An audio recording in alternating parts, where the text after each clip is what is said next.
First video podcast. Yeah, today's the first video. I think maybe my third podcast. Three audios. Yeah.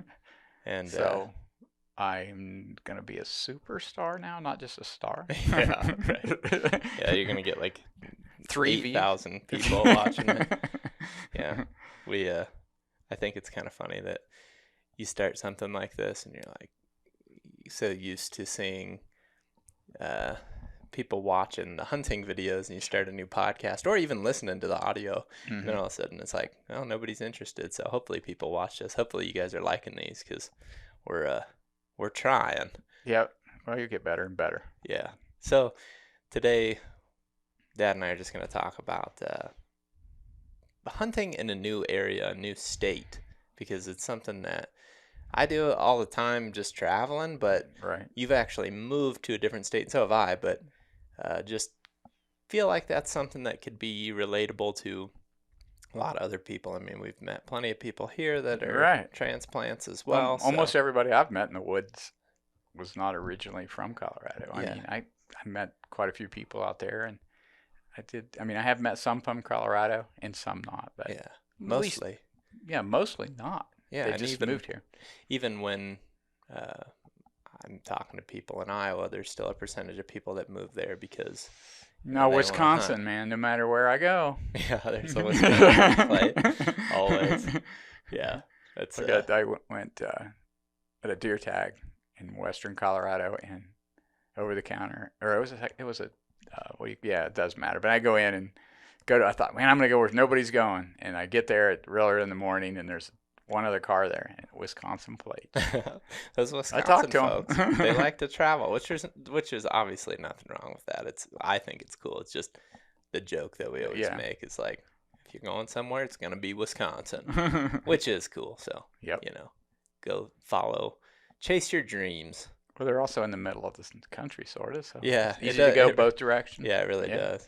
So, what do you feel like have been some of the things that have been like challenges for you as far as being in a whole different area? I mean, there's obviously always going to be some similarities because it's hunting. And I think that's one thing that I always like to talk about is at the end of the day, it doesn't matter what the species is, you're hunting, and a lot of the same tactics and skill set applies. Absolutely. But what do you feel like some things that have been surprising to you are moving to a new state? I think I was thinking about that on the way over here, and really the two things are, I guess, scale. Mm-hmm. Scale of Colorado is definitely different than the scale of Ohio. I mean, when we were hunting Ohio, a lot of farm land in western Ohio, not big lots. Then we'd go, quote, to the hills, and we'd go down to southern Ohio and hunt, and we felt like we're in big country. And eventually it became small to us. As you get, the more you go, it becomes smaller and smaller and smaller. You first get there, and you think, wow, this is amazing, and eventually it becomes small. But scale, and I guess the one thing I really find different is Ohio's length of season, and the bow season in Ohio is 4 months long. I mean, all of October, November, December, and January. My birthday is January 31st, and for years it ended on January 31st. Now it's even a few days after that, a few days before October.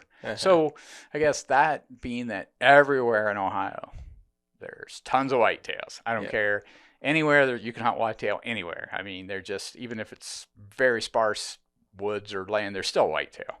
So I could hunt a lot. I could hunt for 2 hours. I could pop out and say, I'm just going out for the last hour. I mean, we would do it. I mean, it's like, I got an hour. I'm just going to go hunt. And so that's those two things, the scale of the land, looking at maps, and just not having a tag that you can just hunt for so long. And just, I mean, I'm older. I've hunted. Everybody wants to get something, but a lot of times it's just about, for me, how many times I could go. And, when you're working, I think people can relate to this. Most of us work, and you get an afternoon off early or something, and you just get to go for 3 hours. It's enjoyable. It's relaxing. It's a way to unwind, and I miss that. It feels like it's more of a time commitment because it is bigger scale too. It is bigger scale. Yeah. I'm not saying that there's nowhere in Colorado you can't go out and hunt for an hour. Right. I mean, but it's much more limited. Right. First of all, we don't have a lot of whitetail tags. Mm-hmm. So really hardly any. And then you're going to be really limited. Then you really got to drive there. Mm-hmm. Number two is you'll get a lot of mule deer tags. You get it for a unit, so you got to commit to getting there. And then even when you get there, it's big scale. You're looking at a map. And when I first got here, the first thing I did was I got a whitetail tag because I was non-resident still. I had to get a tag. I had to hunt, and I went in and did a Western Plains tag. And I was driving like 3.5 hours after work just to get to where I was going to hunt, and I'd stay in a tent and hunt. And now it wasn't mountainous, so that scale was not. That was more like what I was used to. Mm-hmm.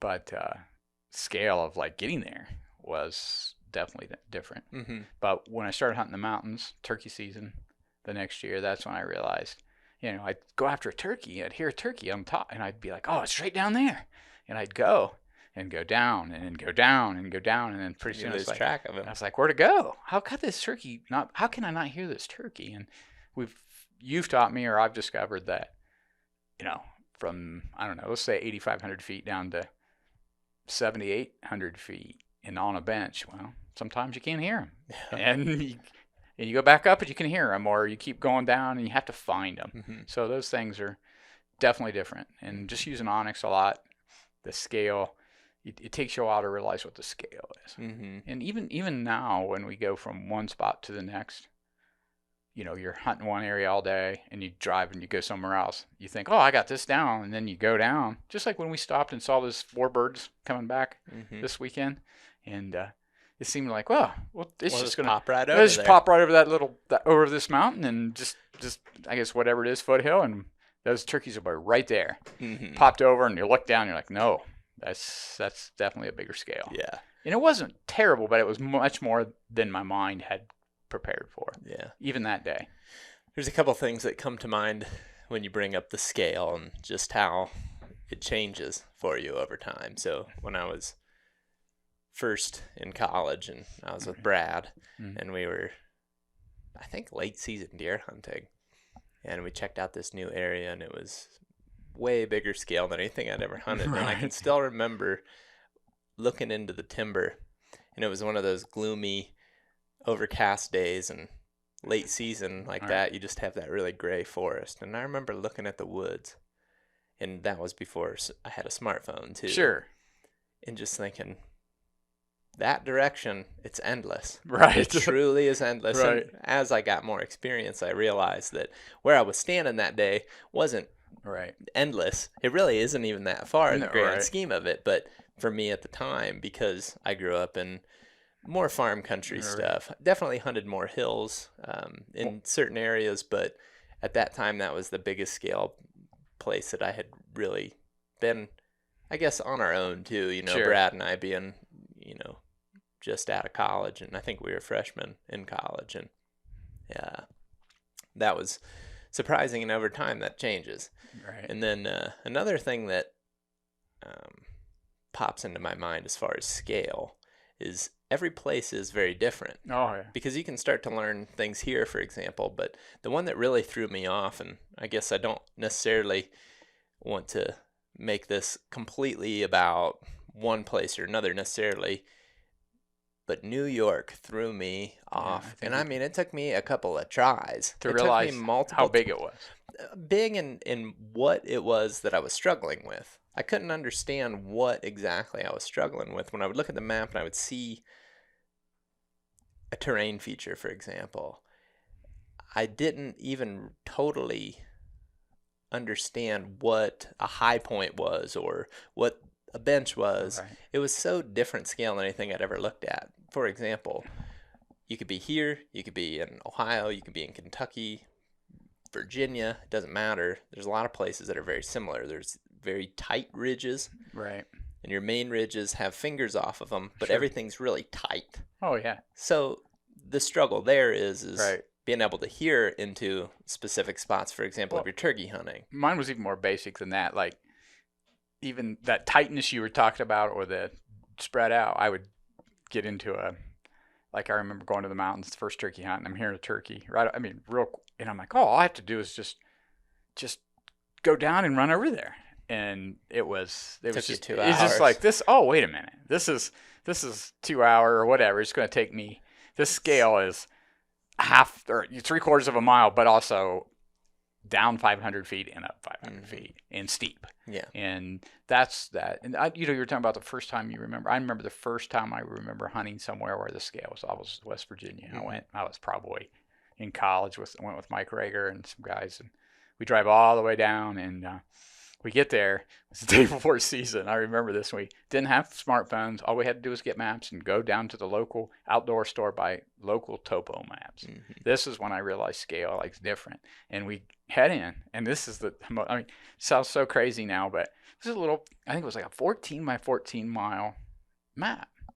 And it seemed, okay, now we got the map. So we walk and we walk and we start down this trail and just walked and walked and walked and walked. And I know I've told you this before, but we're like, okay, we finally, after we're walking, let's say an hour and a half, 2 hours, we're like, where are we on the map? Oh, we're like probably, and we're trying to look at the mountains. We didn't even look at the map until this point. We never even got it out. And we're looking and we're like, I don't know. And then we're like, oh yeah, we're right here. So we walk some more, and we come to a trail marker. We're like, oh, a trail. So we're starting on the map where we thought we were, and we couldn't find the trail. Here we were that far on the map. Yeah. And we were like, oh, jeez. Yeah. And we were so freaked out, we went and bought air horns. And what else we got, I think we had compasses already. Or we went and bought compasses because we're like, okay, like if we get lost, we got to be able to communicate to others. We had there was no way. We might have had cell phones, but they weren't smartphones. Mm-hmm. And we had no cell signal. I don't know. You'd have had cell phones back Probably then. not. No, we did not. Definitely did not. Now that you started, didn't. now that you say That'd it, have been like what? Yeah. Late 80s, early 90s, probably. Probably around 90. Yeah. Yeah. So we didn't.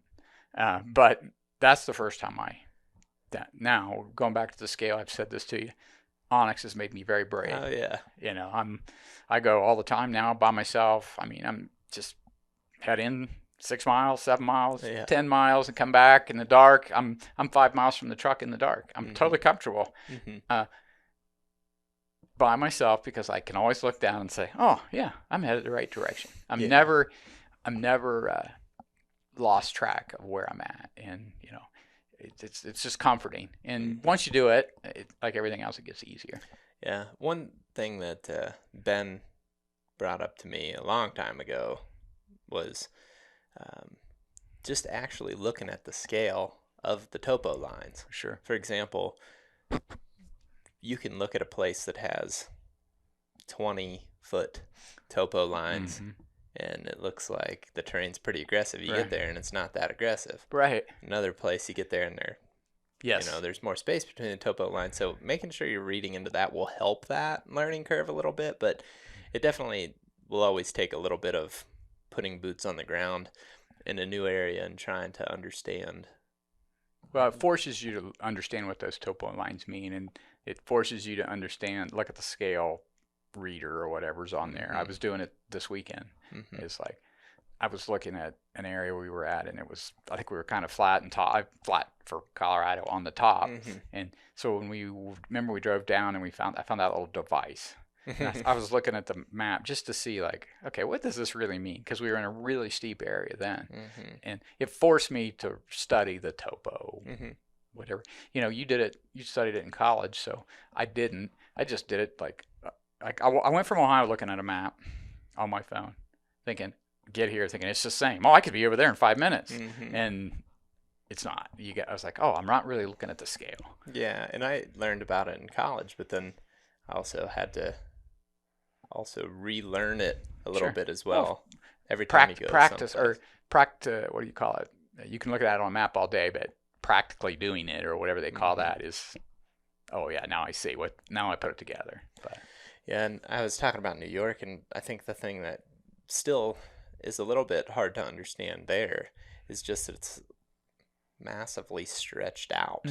So for example, you could be on a piece of public land that's actually a pretty big piece, but it's all just on the side of a hill. Right. It's not actually encompassing the entire terrain feature. It's just, let's just say you have this hill like this. the piece of public might just be a Sure. section on that, and that's very different than a lot of other places that I've hunted. Yep. But as you get into that area, that's more common as the terrain And lays. we So, ran into that even here with last weekend. I mean, that last piece we stopped at was like that. mhm. You know, you're kind of looking out there thinking, well, this is all, but really it was just this. I mean, just this ridge and then down. It Yeah. wasn't down and up. And you know what we were looking at was not the same. Yeah. Yeah. Well, you make something up in your head, and then Right. you look at it on the map, and it's like, well, that's not right Or at even all. the fence line that stay on Mhm. stay off the private was just, you're just looking at it thinking, oh, it's this way, and you get there and it's like, no, it's down and Yeah. down and left, and yeah, There's more to the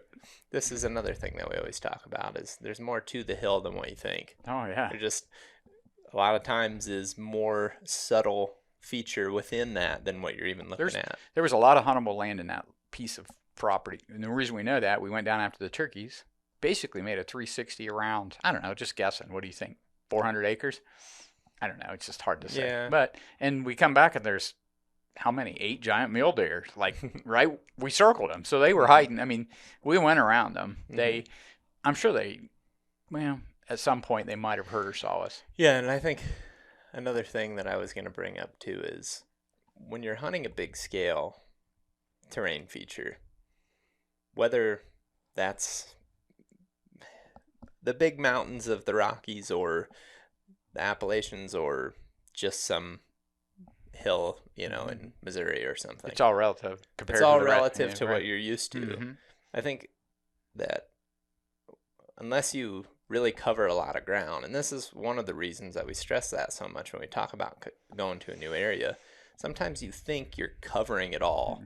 Or, for example, you're walking a bench and you think, well, I can pretty much see the top and I can pretty much see the bottom. Mm-mm. But maybe you cut back and do a switchback of some sort, and then you're like, wait, I never really could see the top, and I Right. still am a long way from the top. So And there's- even elk hunting, when we're moving through a terrain feature, it may seem like we're calling to the whole bench, Yeah. but then we make that loop back through, and I know that happened our first year. Right.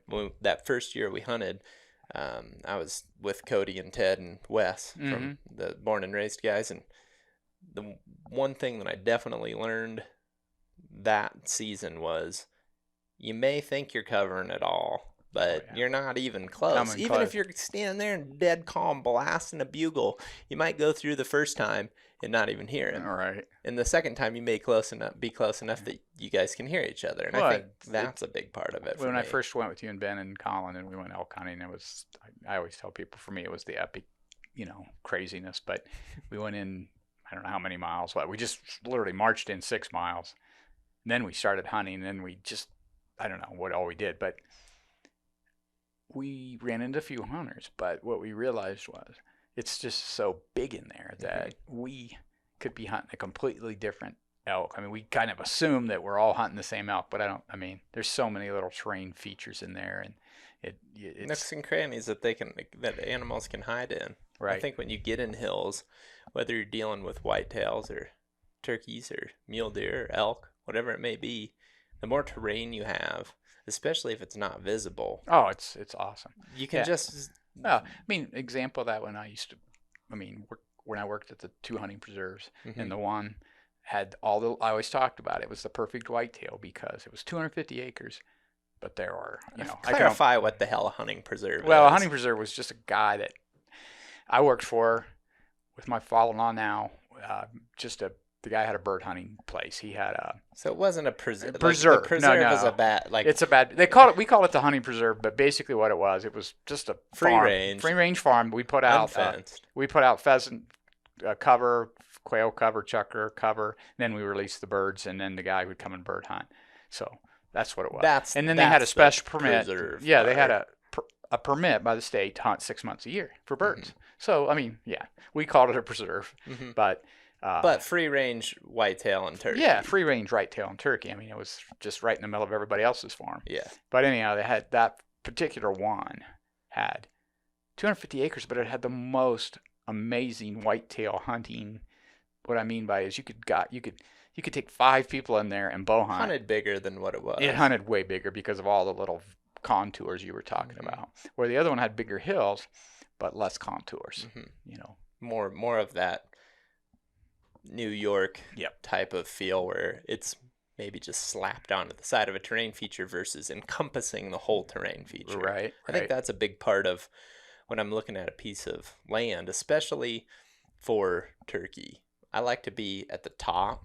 So if a piece doesn't encompass an entire hill, Right. then it's sometimes frustrating Because because you want to be limited because the animals will still act the same even when that scale is blown up too. right. Oh yeah, we've definitely saw that.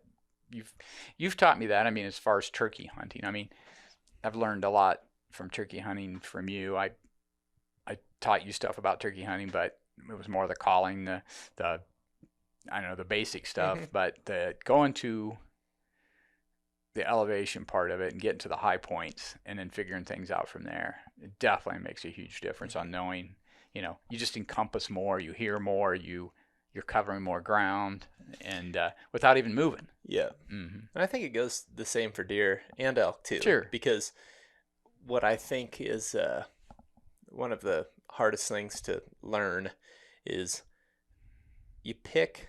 All right, let me backtrack a smidge.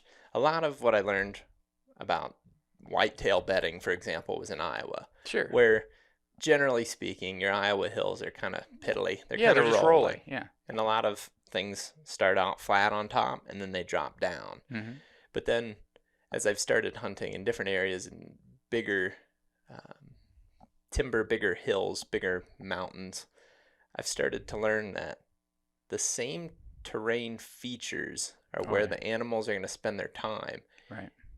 even if it's just way blown up. So, for example, if I see a finger ridge coming off the main ridge and it flattens out right before it starts to drop to the bottom, again, whether that's in the Rockies or the biggest scale Appalachian hills I've hunted in, or uh, up in the Northeast, that's still a place that I want to check Right. out, even if it's a lot further from that to the next bed or Right. potential bedding location where I learned bedding in Iowa. It was like, well, there's one here, and then you go 100 yards and there's another one here, and then you go 200 yards and there's another one here.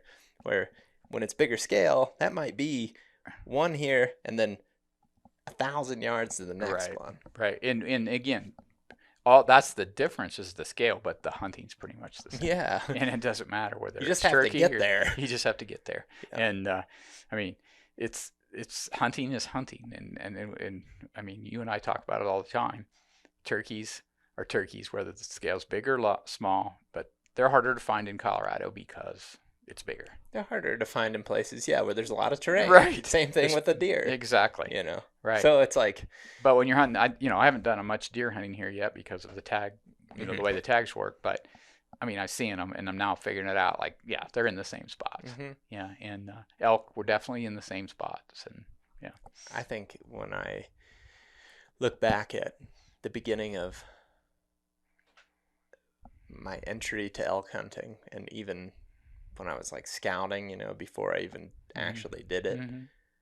I realized that that's the biggest limiting factor to finding elk is I just was not looking at it big enough scale. Sure. I was Right. like, well, this checks the boxes. So Right. my assumption then is that there's a lot of other people that are from, the east that think the same thing Sure.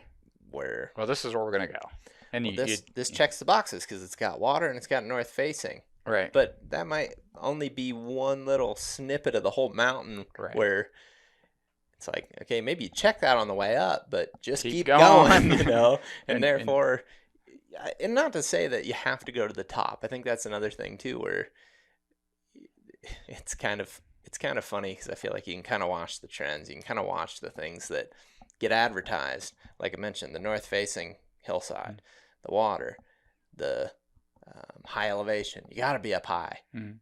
But when everybody starts to do that same thing, then that moves things around. So therefore, to me, it's a matter of picking routes that hit point A, may be a potential location. Right. Point B might be a potential. And you're not locked in on any of Yeah. them. You're just going. And the same thing goes again when you scale that back down to eastern 250 timber yeah. deer Yeah. hunt, where your hills maybe are only changing in elevation a few hundred feet, let's say. It's still the same deal though, where you kind of have to check those different elevations. Right. I Right. think that's a big part of what I've learned in the last really 5 years, I would say, because I was so used to hunting pretty gradual, Mm-hmm. relatively open farm country, Right. where all of a sudden it's just you get into a solid stand of timber And there's, yeah. and you have to really cover ground. You have to really find the specific thing that has drawn them to an area. And okay, let's just use another whitetail example. There was one season when we were hunting in the timber and we were finding, actually both in Ohio and in Georgia, on south facing slopes, about midway down, we were finding tons of scarlet oak acorns. Mm. The neck, and that was kind of elevation Related. Mm-hmm. and in multiple states. We were finding very fresh feeding sign under those trees. But then the next couple of years after that, that wasn't the same Sure. situation. So to find the deer, we had to start covering different elevations again. And I got kind of caught up in 2021, the year after that big acorn crop, in focusing on the same areas. And I realized that I just tiptoed around too much, where I should have There's been one in there. covering more ground and just trying to find something fresh that was Sure. a trend or a Oh, something happened this year. Talking about the sign or the, I don't know. I've always, like, if I had cold weather, snow, I never really wanted to turkey hunt because in Ohio, I probably on my own. What do I want to say? The times we've had those weather, we didn't have any luck at all. And so it was 2 weekends ago. I went out, and we always look for turkey tracks, right? And I'm having trouble finding turkey tracks because it's dry and it's rocky, and there's not mud to see them in, right? And so I drove up higher elevation, went turkey hunting, and I get up there, and there was snow on the ground. I was like, wow, this stinks. Well, it turns out it was awesome because I didn't hear any turkeys. I didn't really see that many turkeys at first. At first I wasn't hearing them. And I start walking and making some ground, and then I heard one, and I went after that one, and I couldn't get in on it, and it was too far away, and it moved off. But I kept walking and kept doing things and checking things out, and I could tell it was getting better. And then I got to a snow-covered top, and it was covered in fresh tom tracks and turkey tracks. And it's like, okay. So taking advantage of the conditions, you always talk about it. That was a perfect example of when it's perfect conditions, there wouldn't have been any snow for them. That crisp, cold, blue sky morning when they're really gobbling, you just know when they're going to do it. Even though the conditions weren't perfect that morning, it did make me stay there and keep really hunting and not just like busting through and keep going. And it ended up working out that I did call Tom in. Didn't get a shot, but came in behind me, and I couldn't tell if it was a Jake or a Tom, but I'm pretty sure it was a Tom, and I didn't shoot it. And it worked out pretty good because we got one the next weekend. Yeah, which on the main channel, that's coming sometime soon. We're going to give you a little bonus turkey episode because I shot my first Merriam. Yeah, and I got out a little bit, Yeah, he actually got out with his leg, and it was a great day. And it was then the day before we didn't think it was going to be. It was just pouring, and we had I don't want to blow the whole. I don't know what you're going to put in there, but we even had a day where we were driving in the afternoon because it was raining so hard. And we went down.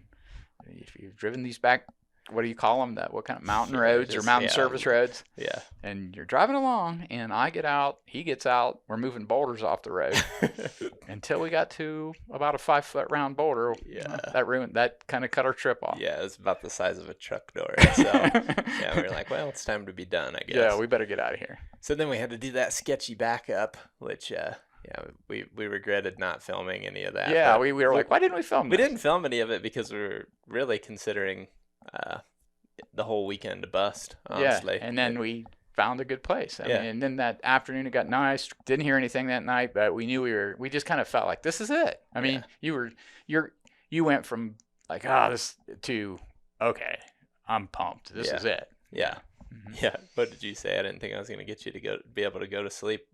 Yeah, it was like, I don't know, 10. By the time we set up camp and set the truck up, and it was like 10, and he's still going and going and going and going. I'm like, oh no, like I got to get some sleep because we're getting up at 4. And I'm just all fired up He's because all it's fired just, up just because of the feel yeah, of I mean, it was just different. yeah. I We think had people, like kind of found a little edge of a burn, which we didn't ultimately even end up hearing a turkey there, but you could tell everything was green and it just, yeah, there was something about it. You could grass. tell It was that, just had more diverse yeah, than anything we'd been hunting because we for. had been seeing a lot of just dry, or really dry, or really just one plant type, essentially, Right. just one type of pine, which is fine, but as we always talk about, it's just usually better or higher densities of critters when you can find some diversity. And I think that to kind of circle back to what you said about finding sign, I think that's another Yeah. unique thing of hunting in the east versus the west. Oh You've yeah. got an obviously super arid climate, so judging fresh sign, Oh yeah. I mean, if it's smoking hot, yeah, it's It's awesome. smoking hot, or it's a little. If like I said, snow. I mean, it makes Right. everything easy. But most of the time, it's not. Where you get 300 days of sunshine, Yeah. and it takes a while to figure it out. I mean, even this spring, I was hunting an area that I've been hunting before, turkey, and I know there's turkeys in there. Just, I mean, didn't hear any gobbles, didn't see any sign. Then I went up on a terrible day. Like, I mean, it was like, I bet it was 10-degree wind chill factor and 4 or 5 inches of fresh snow. Terrible day, but it was clear. It was clear. It was a terribly cold day. I mean, for hunting turkey, it's not what you dream of, right? Hmm. But I get up there and there is turkey's tracks everywhere Yep. in scratchings and fresh tracks, and you could see where they'd been strutting and rubbing their fat. You know, that just like confirms like, oh, this is it. Hmm. And I set up and called. Couldn't get anything to gobble. I mean, I'm sure that had to do with the weather, but I know it just made a good feeling of like, okay, this is they're definitely here. You know, Hmm. it's just. But before that, if you're walking up through there, it's just dry, hard to see. If you find a low spot with on a trail or something, or one of those service roads, you can look for tracks. Yeah, looking for a track catcher, as I call them. You look for something that gives you a better judgment of how fresh it is. But, one of the things that it makes you wonder about a little bit too is you can also judge that the wrong way Sure. back east, where you can find some droppings, whatever. Step on it and it's like, eh, That's pretty free. that's pretty fresh. But then, Yeah. it could have So just more. got rained on, or it could have just been dew or Well, I mean, whatever. that is. I mean, it's obvious that there's so much more moisture in Ohio. I mean, I've hunted Ohio since I'm 57. I hunted. I mean, whatever, 50 years, 50, at least 45 years, Hmm. and I mean, the tracks, you just find the sign so much easier. The rubs on the trees because of the moisture, you can tell if they're fresh better. Where here, even if they're pretty fresh, they look dry Yeah. sometimes. I mean, you got 19% humidity. I suppose if they make a rub, an elk or a deer, they dry out. It looks just like that. I mean, Hmm. I dropped my, I was telling him or Zach that I have a slate call and then a THP glass call. And I dropped my slate call and it was in the moist grass this weekend. And I was like, oh, you know how that is. You can't make your call Yeah. straight. And I picked it up and I looked at it and I just watched it dry, just like instantly. I was like, whoa, that's how dry it is. Yeah. Yeah. And Something that you said earlier was whether or not as good as what you'd want for a Ohio hunt, for example. And there was a day where Keith, Colin, and I were hunting in West Virginia, mm-hmm. and I remember the night before we were really considering picking up and moving way away, like talking about driving multiple hours, Right. because the weather was going to be a smidge better in a Somewhere. different area. Right. And we had went back and forth on whether or not we should do it, but our next destination was the opposite way of where the better weather was. So it's like, if we stay here, we'll be closer to where we're going. So make the next hunt better. Yeah. Yeah, and I remember the confidence boost that I was, or the thing I was saying to myself to keep my confidence up was, these turkeys are used to this weather. Right. They're at a high elevation, Right. and they're used to cold, rainy days. It was supposed to be like upper 30s, low 40s, and raining. Right. And we woke up and it was super windy, snowing, raining. And Colin shot a turkey that morning. Thing hammered. I mean, just went crazy. I mean, he's gobbling the whole way in. Right. So sometimes relating that to the situation too. What are these critters used to? Like in your example that you used, there's snow. Right. Something that I've learned slowly but surely, it's taken me a long time to trust it, is that it doesn't matter which state you're in. If you're in Miriam's country, Right. it might be snowing, Right. but Oh it's yeah. still spring and they're still doing their They thing. are. They Just the are. same as like we talk about with a whitetail rut in November. If it's hot as all get out, there's still going to be bucks cruising. They may not be doing it as much, or Right. you may not be seeing, as much as you would on a day that's 40 is a high, Right. but they still are going to do it. Sure.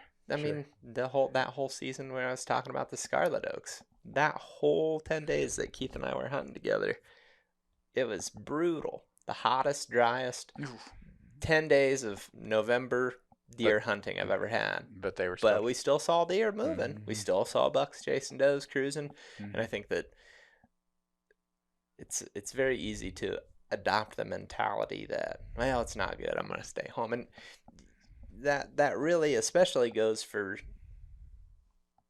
if you don't have a bunch of time. If you only got the weekend, Yeah. you gotta Well, and go. we've said this, and I say it here too. Okay, there's a 50% chance of rain. There's a 50% chance it's not going to rain. Yeah. And Yeah. there's going to be periods of time.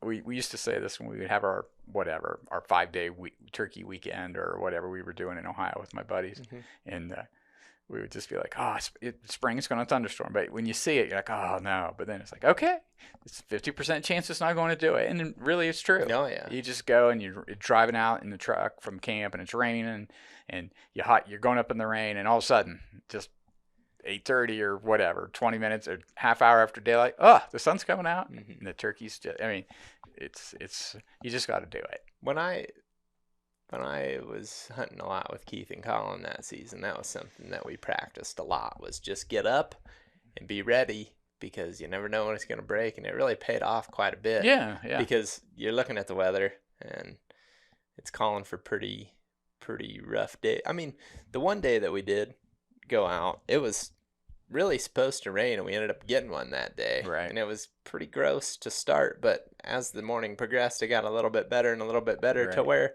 when we finally did get the one, it was decent enough. Right. So I think that that's a big part of. Well, we had that rain. I mean, it was heavy rain on this last Yeah, Saturday yeah. afternoon, just in the afternoon. And remember when it quit and what we said about Mhm. the mule deer? I mean, we're like, uh-oh. Like, no, we didn't run into any turkeys that evening, but as soon as that rain quit, I mean, but we saw 200 mule deer. Mm-hmm. I mean, it was crazy. They were just everywhere you could see one. They just When were the up weather and moved. broke. The weather broke, and they were there. And if you would have, I mean, I know it wasn't mule deer season, but if it would have been, that's when you wanted to be Oh there. yeah. Because they all got up at the same time. Well, do you remember the video? I was just referencing this earlier. The old like 2 week stretch Jake and I were hunting in Iowa, and I was Yeah. filming him. And on day 2, we had a very similar situation to what we had this past weekend.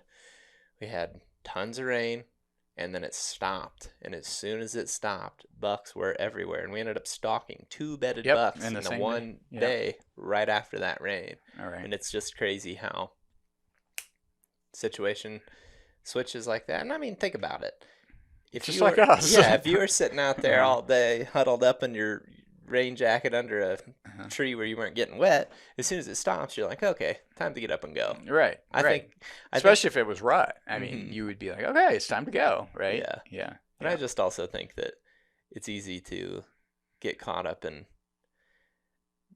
the norm and the trend, and Mhm. don't get too caught up in the specifics. Just if you really love it and you want to go, just go, and don't worry Mhm. about so many specifics. And I'm not saying, I mean, Right. here we are having a hunting strategy podcast where we talk about these things all the time, Right. but don't take what we're saying to Yeah. heart. Go have your own experiences and Right. build that experience level to where you have confidence on a day of rain, or you You can use that particular day to your advantage. Mhm. There's a bad weather day, good weather day. It has an advantage. There's something there you can use, and The day it snowed, I used the tracks. The day that if it's windy, you can get right on top of them. Yeah. It's whether it's deer, turkey, elk, whatever. Uh, there's an advantage to every single thing. Yeah. Try not to make an excuse to yourself, because as soon as you start making that excuse, like, oh, I can't hear any turkeys because it's windy, or I can't hear bugles because it's windy, or It's going to rain too hard during the day, but we all do it. But you can't. We all tend to do it at some point. Yeah. Right. But just trying to think, how can I use this to my advantage? That certainly has helped me. Oh yeah. Thinking, well, this is my situation. Here's how I'm gonna play this, and I think that's a really easy thing to overlook and just get frustrated about. But unless you have long periods of time, and I'm talking sometimes even multiple weeks of time, you can hit stretches where it's hot, right, or it's raining, or whatever, it's windy. You just gotta use that to your advantage. And again, going in those time frames helps you know for the next time that, okay, this is that thing that works really well. Right. And I just often think about calm, crunchy days in the timber. Mm-hmm. That's something that a lot of times you'll hear people mention. If I'm going to be moving around or still hunting, I want windy, rainy. And that has its advantages, obviously. Right. But I really like to hear stuff. So if it's calm and crunchy, get to a spot that you're confident in, that you can move quietly, but use that to your advantage. Like, you're going to be able to hear a lot. Well, this is something, again, you've taught me, is that, like, you hunting on the ground and me starting to do it again. I mean, I did it when I was young, but I didn't. I did it. I had some success, but one of the things I think about is, we talk about this all the time. Like, you're set up, you're watching, just glassing, and it's crunchy and it's silent, but you see 3 deer coming.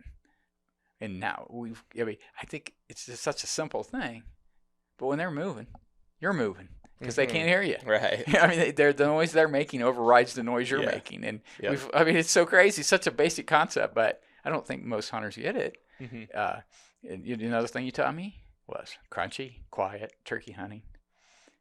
Rich, I never, you said, just do this. Walk, like, one guy go 50 yards, turn around, look at the other guy walk up, and take turns listening. Oh my gosh. I bet we heard, those distant gobbles. We heard them twice. I mean, maybe even. You and Rich. Yeah, we heard them. We got to talking about it later. We're like, I bet we heard 5 birds that we would have heard one. Yeah. Because if we both walked together, we drowned each other's noise out, and we would just walk. The other guy listen, and by the time the other guy would turn around, stop and turn around, we're like, "There's one up there," and it's splitting up. You're maximizing your range listening. That you can hear. Ask Colin sometime about the story of him walking on the gravel beside me as we were walking out. Do you know that one? I don't think so. We're walking out, and he's walking beside me, and I'm walking in like the grass, right off the edge of the gravel. You were doing it this weekend, I noticed. Yeah. What's that? I noticed you doing that this weekend. Walking off the gravel. Yeah. But we're walking right beside each other, and I'm mostly joking, but also making him. I said it in a way that he would remember it. Right. Well, he would remember it, and it's become this joke between him and us. But we're walking along, and he's standing right beside me, and he's just plowing that gravel. Like, every step, he's. Yeah. And while we are walking out, and essentially the hunt is over, as you and I both know from this past weekend, when the hunt seems like it's over, it's not. It may not be. And again, maximizing listening time, I was walking beside him, and I'm trying to, stay present outside of right here. I'm just still trying to listen. His feet are turning that gravel, and I just look at him, and I'm like, how do you even live with yourself?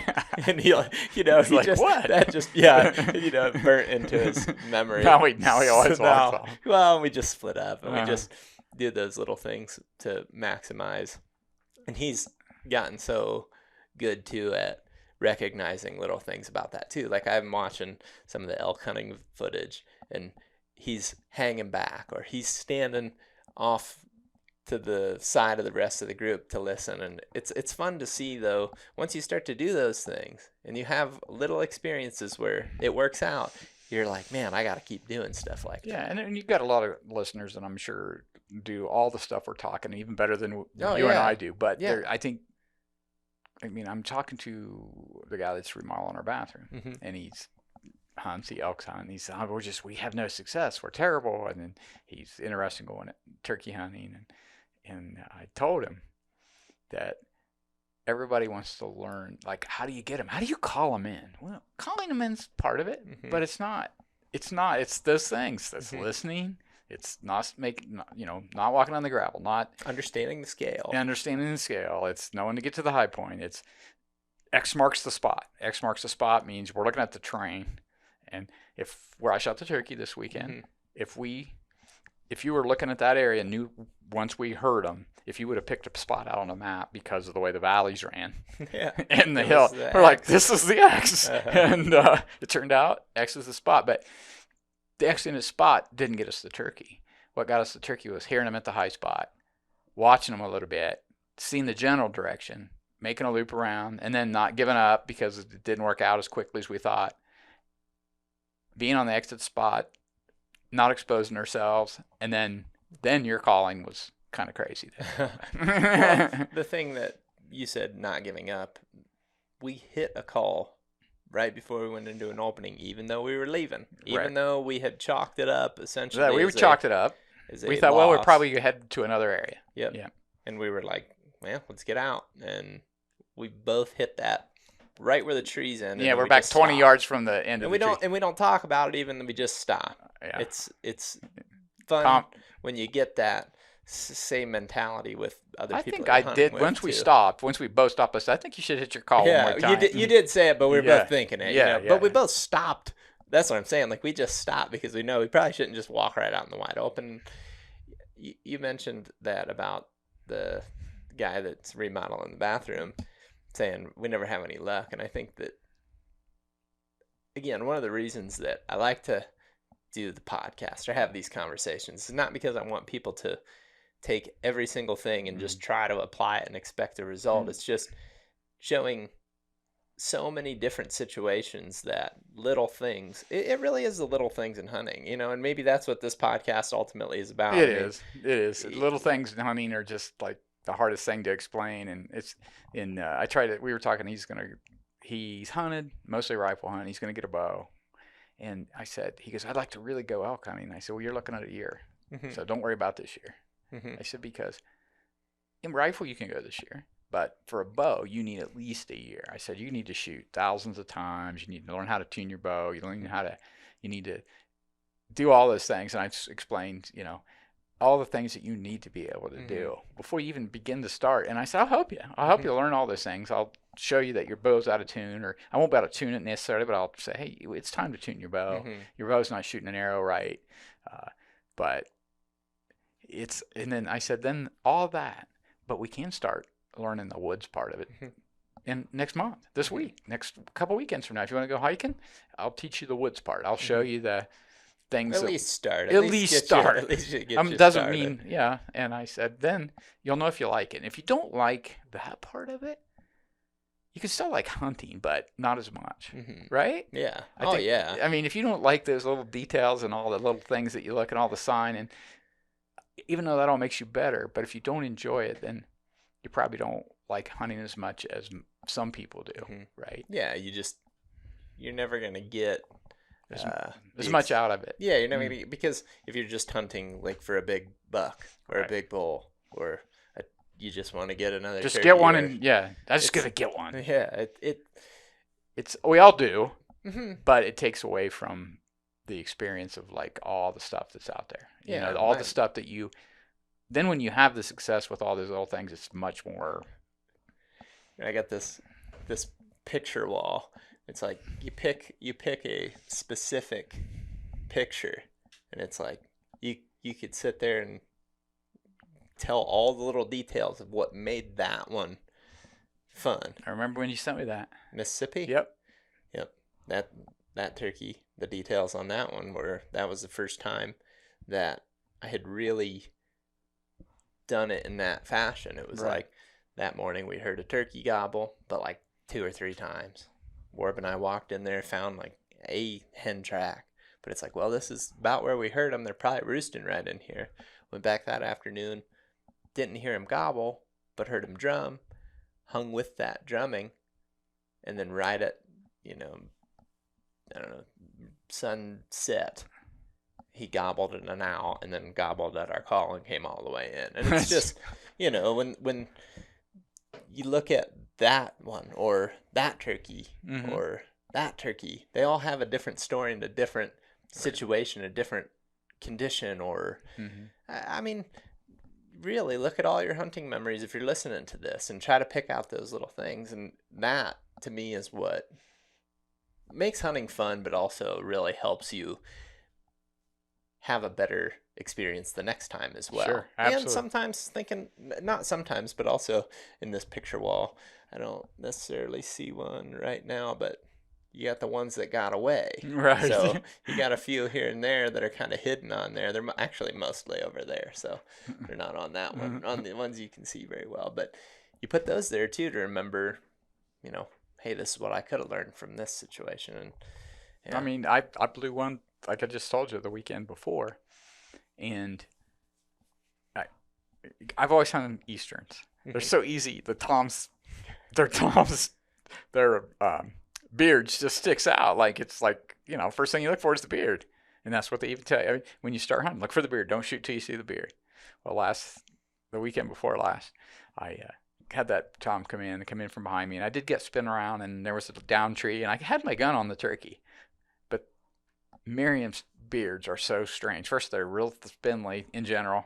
I'm sure there's bigger ones, but then they stick to their chest, and I couldn't see. He wasn't in strut. I couldn't see the full feathers, and it's like, you really need to study all those little details of what the side feathers look like and everything too, because I probably could have tagged out the weekend before. Yeah, and it's better you didn't. It is, but it's it was funny. And then even when the Tom came in, I mean, here's a perfect hunt this last, and we heard him gobbling. He's coming right down through the open. And like, look down, I'm ready to shoot him. I'm like, is that a Tom? Because I could see the beard. I mean, the beard was so small in this top, and it was a 2.5 foot. It was a full beard, or full tail feathers, beautiful, but his beard is so small. Yeah, oh yeah, it actually is too. The absolute smallest turkey beard I've ever seen. The other one that I don't know if it's, I don't know if I have it in here. Right. But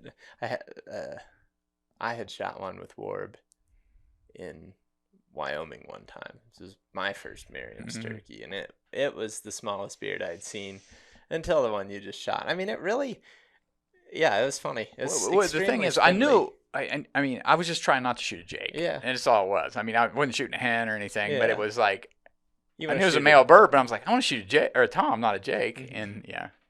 So, speaking of these mistakes, something that you had brought up when we were actually walking out, right before we struck the turkey, you brought up that story of seeing the buck bedded, and then one of my biggest, we talked about this weekend. They're like, your biggest regrets in hunting, and there's a couple stories that pop into my mind of just being younger, whether it was, I mean, that was this only wasn't like that 5 or 6 years ago, ago, but just stuff that he is so mad about and always brings back up. The stories that's his ones that got away.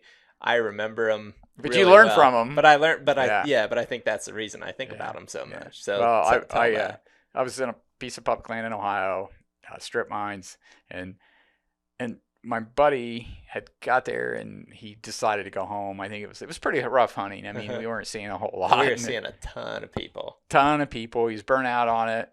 He was going in this really beautiful area with a bunch of small pines, kind of open, old strip mined, and then there was woods on the outsides of it. And he was going in there, and there was also people parked there walking in, and he decides to leave the day early. So I just stayed. I think you guys were, I don't know, Ben and Keith came down, and so I decided I'm just going right where he was. So I go in where he was, but instead of walking straight down the same log, what everybody did, I decided right from the truck just to go straight up a hill and over the top, and just go in a slightly different way, because these guys have always said, hey, they set and they watch those roads. So I get to the top. I'm not 150 yards off the road. There's a big bowl to my left, and I look clear across the bowl, like, I don't know, 500 yards. And I go, man, there's a dead deer laying over there. And there's a buck laying completely flat out with its breast all exposed, right in some really green grass with a bunch of pine trees, short grass with pine trees all around him, just laying out flat, like dead. And I was like, man, that's weird. And I looked away, and I probably looked away a minute. I looked back, and I'm like, he's sitting up. He's not dead. He was just laying there sleeping. And I think he just went flat out of sleep. Mhm. And I'm watching it. I'm watching him. And I decided this is a perfect stalking. I'm checking the wind. It's coming over the hill towards him. I can drop back to the road, run the road all the way back around, come in, and then crawl in. Anyhow, I go in and I spend an enormous amount of time crawling. And the trees were all similar. They were all this, I don't know, they had not immature About trees. the same age. About trees. the same age trees. And I'm into the green patch he's in. And, I'm crawling, but I'm staying low. And there's just enough knoll.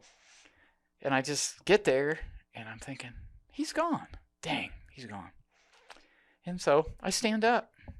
No, he wasn't gone. He was still there. And I was in the same patch with him at You were right there. Right there. I just sort of just stayed there and assumed he was there and just kept glassing. And I think if I'd have glassed and maybe went up the hill another 5 feet, that would have just let me see this tip of his antlers, right? And I'm still so mad about it because I did just exactly what I wanted to do, and then just did all the work. Yeah. I did 100% of the work, all the tough stuff, found him, did all the hard stuff. I still had to execute the shot and everything, but I was within 15 yards of this. You were there to where it would have been high odds of getting a shot. All I had to do was see him before he saw me, and then be patient enough to get the shot. Yeah. And I'm still mad about that one. That was terrible. Hilarious. Yeah. I think it's hilarious, really, to think about all the times that others have done that too. Oh, yeah. Right. And it's funny too because you can do that, and I think you can have two results, or two, not even results, but moving forward. How do you change that? Well, some people are like, I'm never doing that again. Right. Whatever. Right. I'm doing it again. Otherwise, it's like that was still one of the best hunts, like funnest things. I enjoyed it so much. It wasn't a huge buck. It wasn't just a nice 8-pointer, 2.5, 3.5-year-old 8-pointer. But even going back to being a little kid, my dad would always let me off. This is how Dad let us hunt. We gun hunted with my dad, and then I started bow hunting. But he would drop us off at my uncle's. He'd drop us off at this gate, say, I'll pick you up at this gate, and we would just walk until we saw a deer, right? And you've heard me tell this one. This is a huge mistake, huge mistake. Muzzleloader. Mm-hmm. I go and I walk. I'm sure I just walk straight, get to the next logging road that goes to the left, which comes off of a field. I look to my left, and there's a bunch of does. So I'm waiting for a buck. One doe, 2 does. I have my muzzleloader on them. 3 does, 4 does, 5 does, 6 does. And I think at the 6th doe, I'm like, there's no buck. Boom, missed the doe. And I'm not very old. And so I'm standing there watching, and smoke's clearing, and the deer are all out in the woods running around, all the does. I load my gun, making all this noise. Start walking down to make sure there's no blood. As I stand there looking for no blood, I hear something. I turn to the right, and there he's standing there looking at me. Just standing there looking at me, just waiting for me to turn around. This big buck and of course, by the time I got my gun around, and he was in the trees, and I couldn't even shoot. And he went straight up the hill. But my point is, I learned from that, like, bucks will literally stand there and let every other deer go, and let hunters. I've let 5 hunters talking walk right past them. And you got to learn. You got to learn from it. And that was a kid moment to learn. And I've seen it happen since. I always say though too, and I don't know. You can kind of tell the character that will have the bad reaction though. Sure. The character, it's the same guy you play sports with that just like always has the excuse. Yeah. It's like, well, you can have an excuse, but like at the end of the day, you made a mistake. I screwed up. Learn from it and move, right. and learn from it and be almost be proud of that mistake that Right. you had. You know, I Yeah. think that's important. I really do. There's certain things. Okay, I see one right now. Comes to mind. Minnesota buck, the frozen release. Oh, jeez. Buddy, you better believe I learned from that. And like everything right. Everything had went right, and then all of a sudden, the release is frozen. Well, what do you learn? Next time you're in super cold weather, just make sure you have that thing on heat Working all it the all the time, time. all the time. Right. And it's Working it just too. Just keep working it, checking it. silly little things. And Yeah. now, am I embarrassed about that? Absolutely. But can I make an excuse? You know, you could make an excuse and say, well, it's just so cold. Well, yeah, it was. But you also knew it was that cold, so you should have done something differently. I also, earlier, They burn into your, if you really like hunting, it burns in so hard that you're like, I'm not doing that again. yeah, it's the same thing. It's like why I picked on Colin that one Well, time. it's like we're talking. You could be picked on because of the bow behind you. Yeah, and you rattle the buck totally. in. And, Yep. I mean, you're like assuming that it's not coming, and Yep. the bow's behind you, and it comes right to you, and you're like, oh wow. You Yeah, know? so there's like two reactions to that. It's like, yeah, I totally messed up. Should have had I don't know what I was doing, and you know, I learned from it. Or, well, he came in so fast. I didn't expect him to come in that fast. It's like, well, yeah, You hope he does. yeah, you were hoping he did. I mean, not to say that we won't have those reactions sometimes as hunters. We're gonna have that maybe initially at times, but when you really reflect back to it, just be happy that it happened. Be happy that you had the experience, and sometimes that's easier said than done. But Sure. you know, just being proud of the fact that you got yourself there, and know that because you got yourself there once, you'll be there again. Sure. And I think having that confidence all the time too, using that as confidence. Well, I'll get there again. Sure. Because in the bow behind, which there is a snippet of him Yeah, up there you're somewhere. somewhere. Every time you have those experiences, it's easy to think that was my only opportunity. And as soon as you start moping about it, you miss another opportunity. Yeah, we I think talked that's about a the big very deal. first deer I ever shot with a bow. Mm-hmm. Yeah, Yep. I mean, that morning I went out and sat in a tree stand. And it's such a long story. He comes in, I mean, point blank. I mean, I was shooting an old Darton wood-limbed bow and in a tree stand, and he come in on my left, and I don't know how far the shot was. I mean, it was close. I mean, stupidly close, like, I don't know, 10. I'm embarrassing. I don't know, 15 to 10. It could have been 7. I don't remember. And It probably was 7. And I shoot, Seemed pretty specific. and I miss. And I'm like, what the? I mean, who knows what I did? I could have, arrow could have been on the restaurant. I mean, I was inexperienced. I could have had my collar in my, I don't know, but I miss. And the deer just runs and stands. I mean, he doesn't even run. He just pops and stands there and walks up to the woods. I'm so disgusted, right? I was mad. But this is the critical part. I was done for the day. I got out, just walked straight out, got in the car, drove all the way to my mother and father-in-law's with my wife were there, and I get there. Of course, no cell phones back then. And there's a note on the door. So we went shopping. They didn't leave a key, and the door's locked. And it's raining this whole time too. I mean, it was a pouring morning. I was in the rain, and so I'm sitting there, a little mad, and I'm like, you know what? Might as well just go back. Yep. I mean, it was not. What else are you gonna do? What else am I gonna do? I'm either gonna sit here in the car, or I might as well just go back. They're shopping, so I drive all the way back. It's 18 miles. And this time I crawl. I mean, I go down the creek because it's daylight. I didn't go in the dark, and I go and I spend all this time going in the creek with the rain and the water to keep my scent down. Mm-hmm. And your noise. in my noise, and walk right back up, get in that tree stand. I'm not in that tree stand. Another 45 minutes, and it starts pouring. And I put my bow in the old foot rest, put my bow back in, took the arrow off, put it in the quiver, put my raincoat up. Was sitting there like this, just like. You took an arrow and put it in the quiver, or you put it on the bow? I put it in the quiver. Oh, you just were arrow. You just didn't even have an arrow on. No, because it was raining so hard, that deer wasn't coming in. And I'm sitting there like this, just trying to stay dry, right? Like pull my, you know how you can just sit there with your hood up.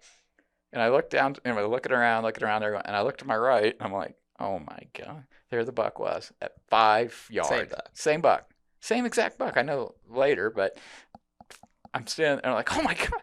So he just starts, I'm like, oh my God, there's my bow. I'm looking right at my bow and right at the buck. Without an arrow. Without an arrow. I did never know that part of the story. Of course, I shot release then, or fingers then. And I, just like that, he starts walking. walks past me. I just grabbed my bow, put an arrow on, stood up, drilled him. Just perfect, like right here, right out through the chest. I mean, the biggest hole I've ever put in a deer. Yeah. And well, he ran off, and so I'm all pumped, and I get down, and there's like a highway of blood to the deer, and I get it, and I mean, I'm sneaking. I guess side note, it is interesting because he has it mounted, which is in the basement, and there's actually a stitch line on it where you can see where It came out on an angle. yeah, and the taxidermist had to sew it back. And I remember as a kid always looking at that, but that's the exit wound, so it just comes out right between the front shoulders. Yeah, between the two front shoulders at an angle, and I mean the hole is this long, that long. It also just goes to show, not to dive into it way too much, but more forward than what you think. There's a lot going on. There's a lot in the front. Yeah. But anyhow, so then I get up there, and obviously I start to feel the rest of the deer or whatever, and I look at his back, and there's just a perfect cut, like a half-inch cut on his back, and hair gone. That's where I missed. I went right over his back.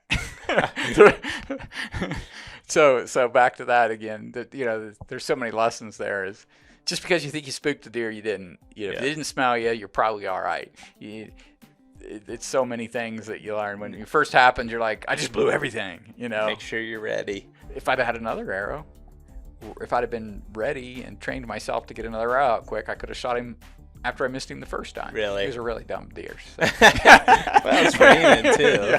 Yeah. I mean, there were so many factors. It was raining real loud, and I'm sure he just thought a limb or something hit him in the back. Yeah. I mean, yeah.